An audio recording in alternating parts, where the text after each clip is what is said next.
From the haka echoing across packed stadiums to the black jersey that has become a global symbol of sporting greatness, the All Blacks were once the untouchable kings of the game. For decades, they weren't just winning, they were dictating the way rugby was played. Because what happens next may decide the future of the most famous team in rugby history. When Argentina beat New Zealand on their own turf, it wasn't just the scoreboard that stung, it was the way they lost. 3 yellow cards, 3 brain fades that left the All Blacks defending with 14 men, unable to build momentum, and gifting Argentina the kind of opportunities that good teams turn into wins. And Argentina did exactly that, claiming their first ever home victory over the All Blacks after more than 40 years of trying. For New Zealand, it wasn't just a defeat, it was a warning. Discipline, long considered a hallmark of All Black rugby, was gone. And without discipline, everything else starts to fall apart. Razor admitted it himself after the match. You can't give away that many penalties. You can't give up that much control and expect to beat anyone at this level. He was right. The All Blacks weren't just outplayed, they were outsmarted and outlasted.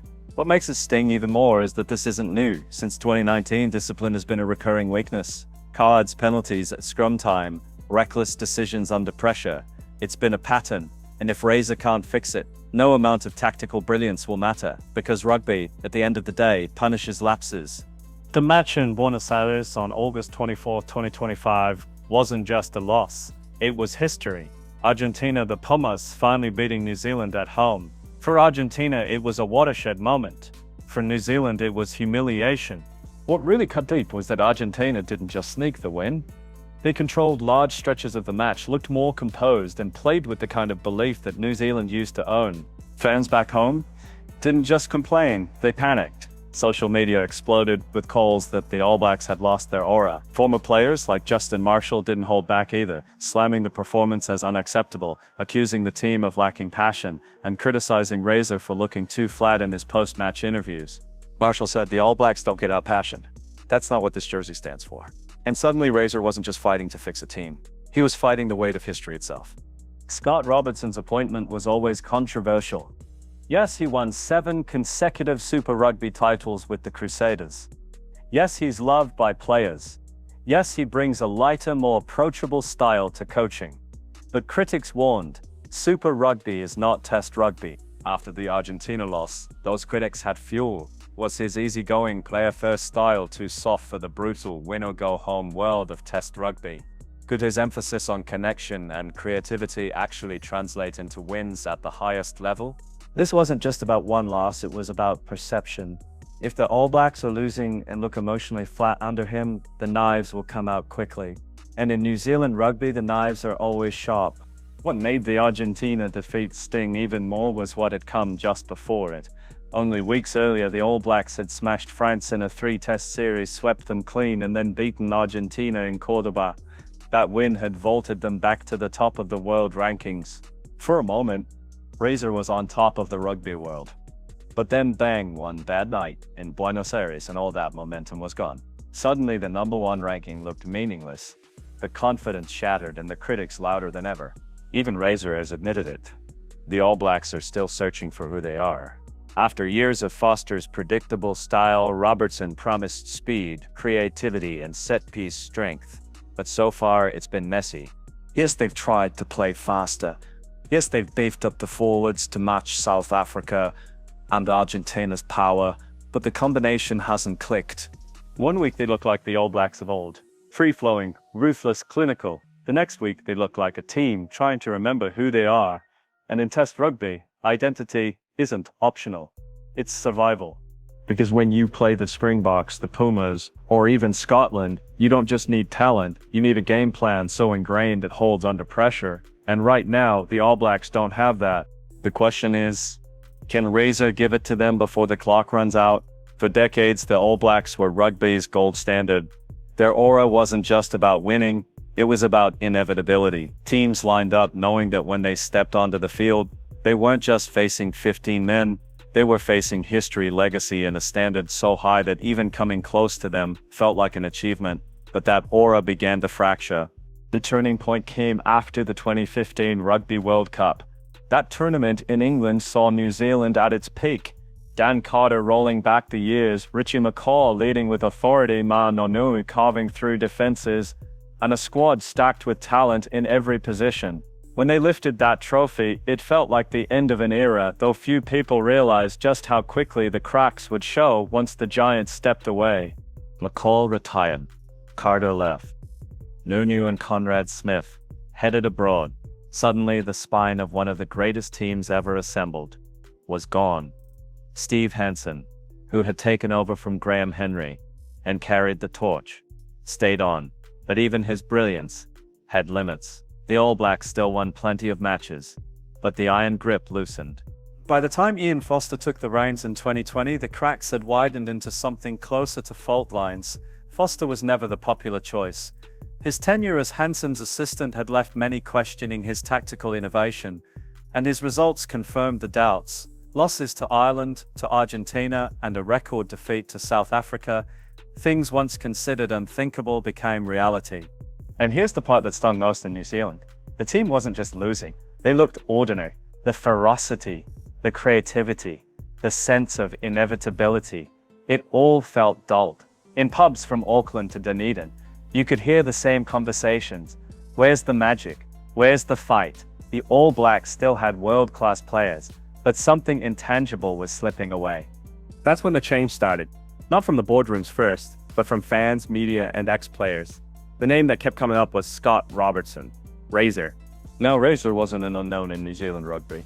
He had a short but respectable All Blacks career as a player, running out 23 times in the black jersey, but it was as a coach where he truly stood apart. At the Crusaders, Robertson turned success into a routine. 7 consecutive Super Rugby titles. Think about that. In a competition where travel across time zones, squad rotation, and injuries chew up even the best sides, he made winning seem automatic. And it wasn't just the trophies, it was the way his teams played. Crusaders rugby, under Razor, was disciplined, but also expressive. They had structure when needed, but players were given freedom to attack space and back themselves. He connected with his squad on a level that felt rare in the professional era. 2023, when the All Blacks lost to South Africa in the World Cup final, the writing was on the wall. Ian Foster was out. And finally, after years of speculation, Razor was in. But this wasn't a clean slate. It wasn't inheriting McCaw and Carter. He was inheriting a wounded team, an impatient fan base, and opponents who had figured out New Zealand's weaknesses. South Africa had developed an uncompromising style of forward dominance and tactical kicking. Ireland had built a system that prized discipline and accuracy over flair. France had rediscovered their old swagger, and Argentina had learned how to win ugly. Robertson's challenge wasn't just about coaching. It was about restoring an identity, bringing back the edge that made the All Blacks feared, not just respected. The question wasn't, can he coach? That was already answered at the Crusaders. The real question was, can his style, his philosophy, and his connection with players translate to the highest pressure job in rugby?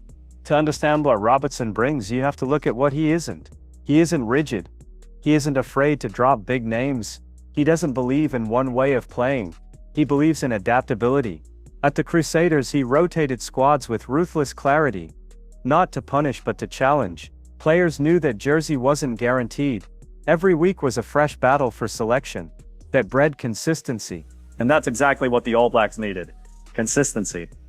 Consistency. Robertson's gamble was clear. Build a team where the sum is greater than the parts. But this is where the stakes skyrocket. Because international rugby isn't Super Rugby.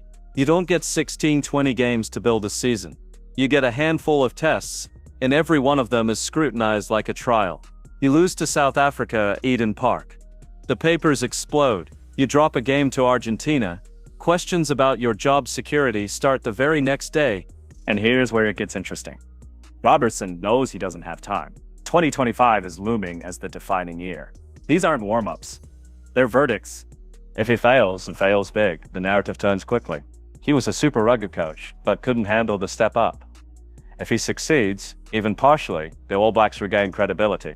But the margin is brutal. One bad year in charge of the All Blacks can end careers.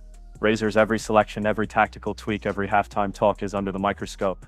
So the big question remains, has New Zealand appointed the man who will save them, or the man who will go down as the coach who couldn't arrest the slide? What happened next was about to show us. Scott Robertson, or Razor as he's known, is a coach who thrives on clarity and adaptability. His philosophy is simple: build a team that can think for itself, but operate as a single unit. It's a principle he perfected at the Crusaders, but the All Blacks present a different challenge entirely. This is not a domestic competition. Every mistake is amplified, every weak link exploited, every tactical misstep remembered.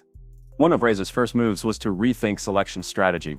Instead of relying on established stars for their reputation, he prioritized players who demonstrate consistency under pressure. Dilly Proctor, for instance, earned his place not because he's flashy or headline-grabbing, but because he delivers reliable performances, maintains discipline, and executes game plans to the letter. Caleb Clark, still a raw powerhouse on the wing, is given more room to shine because the team now flows around him, not through him. Razor's approach also involves redefining traditional positions. Take the blindside flanker role. Tapravai, slightly larger and coming from a lock background, offers a blend of mobility and brute strength that allows the All Blacks to match the Springboks and set pieces while still retaining speed in open play. Sammy Penny's presence on the bench sends a signal. New Zealand will no longer shy away from confrontations up front. It's a statement of intent, designed to control territory and impose structure early in matches. Then there's the first 5/8 dilemma. Damian McKenzie, undeniably talented, has struggled under intense pressure in previous campaigns. Beauden Barrett at 10 hasn't consistently solved the problem either. Robertson has kept the door open for Richie Mo'unga's return, understanding that a player groomed under his Crusaders system offers both creativity and familiarity with his style. It's a careful balancing act, blend youth, experience and flexibility to create a unit greater than the sum of its parts. But Robertson doesn't stop at player selection. His tactical mind is equally adaptive, where previous coaches leaned heavily on one-dimensional play. Razor embraces complexity. The forwards must dominate early, securing clean ball and minimizing penalties. Once the ball reaches the backs, players like Jordy Murphy and Will Jordan carry the responsibility to exploit gaps, break lines and create scoring opportunities. Every decision is calculated to maximize space and time, giving the All Blacks multiple avenues to adapt against opponents with differing strengths. He is particularly focused on confronting the Springboks, a team built on power and tactical isieko. South Africa's pack is notoriously difficult to handle, especially at home. Robertson's plan: maintain structural discipline, rotate players effectively to prevent fatigue, and employ strategic kicking to relieve pressure. It's not about being unpredictable for the sake of it. It's about efficiency, execution, and consistency. Razor's influence is also cultural. He emphasizes connection and accountability. Players understand their roles, know the standards expected, and are encouraged to take ownership of mistakes. Post-match reviews aren't just about pointing fingers. They are sessions where learning happens collectively. The goal is a resilient mindset, a team capable of responding to setbacks without fracturing. One of the most notable shifts has been in communication. Unlike the old guard who preferred a top-down approach, Robertson communicates with players openly and honestly. Tough conversations happen privately, while collective feedback is framed to reinforce cohesion. This method builds trust, an essential element for a team attempting to rebuild confidence in the aftermath of consecutive disappointing results. His legacy was on the line, and Robertson's tenure would be defined not by victories already achieved, but by his ability to steer the team through stormy waters and redefine what it means to be an All Black in this new era. The All Blacks had just reclaimed the #1 world ranking following a commanding 41-24 win in Cordoba. For a brief moment, fans and media allowed themselves to dream. Maybe Robertson's system was taking hold, maybe the edge was returning. But rugby at the international level is unforgiving. Momentum is fragile, confidence evaporates under scrutiny, and one lapse can rewrite the narrative entirely. That lapse arrived at home against Argentina. For the first time in history, the Pumas claimed a home win over New Zealand, a 29-23 victory that sent shockwaves through Auckland, Wellington and rugby communities worldwide.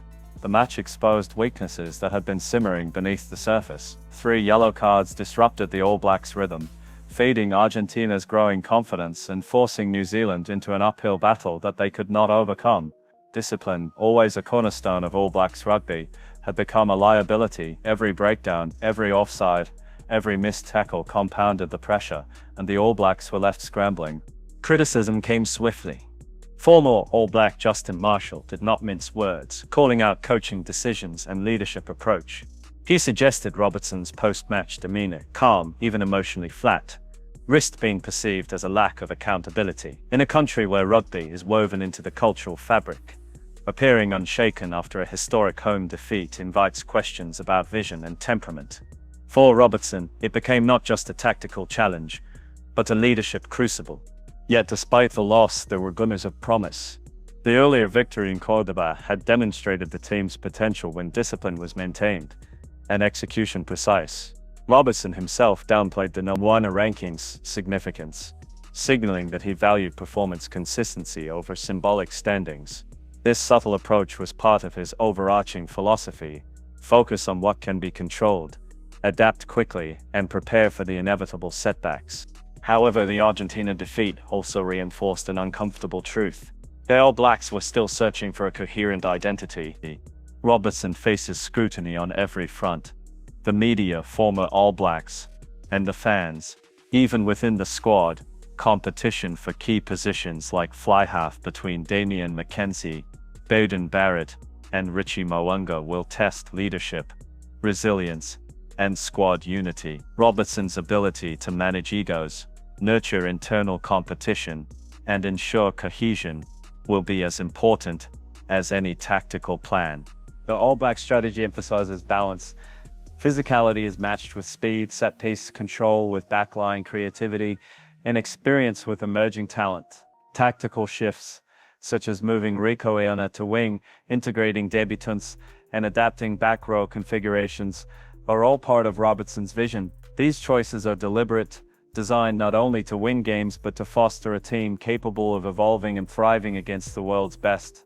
Off-field realities continue to complicate matters. Player exodus, eligibility debates, and retention challenges add layers of complexity to Robertson's mission. The coach is acutely aware that long-term success requires stability, infrastructure, and a strong talent pipeline alongside immediate performance. His role extends beyond matchday tactics. It encompasses building a sustainable framework for All Blacks rugby for years to come. As the Rugby Championship approaches, anticipation has reached a fever pitch. Every New Zealand fan, every international observer, and every player understands what is at stake. Eden Park and Wellington will soon host contests that could redefine the All Blacks' trajectory, test Robertson's philosophy, and shape the nation's rugby narrative. A victory will affirm the coach's methods, strengthen team identity, and signal the resurgence of New Zealand rugby. Any faltering will intensify scrutiny and demand further adaptation. For Scott Robertson, this is more than a series of games. It is a defining chapter in a career, a trial of leadership, and an opportunity to cement a legacy that could rival New Zealand's greatest coaches. For the All Blacks, it is a chance to reconcile tradition with innovation, discipline with creativity, and history with the demands of the modern game. And for fans, both in New Zealand and across the rugby world, the question remains, will Razors save the All Blacks, or will the weight of expectation prove too heavy? The answer will unfold on the field, in real time, with every tackle, pass, and try contributing to a story still being written, a story that promises drama, tension, and the unmistakable heartbeat of rugby at its highest level. The stage is set to say, the All Blacks and their coach are ready, or as ready as any team can be when the entire world is watching.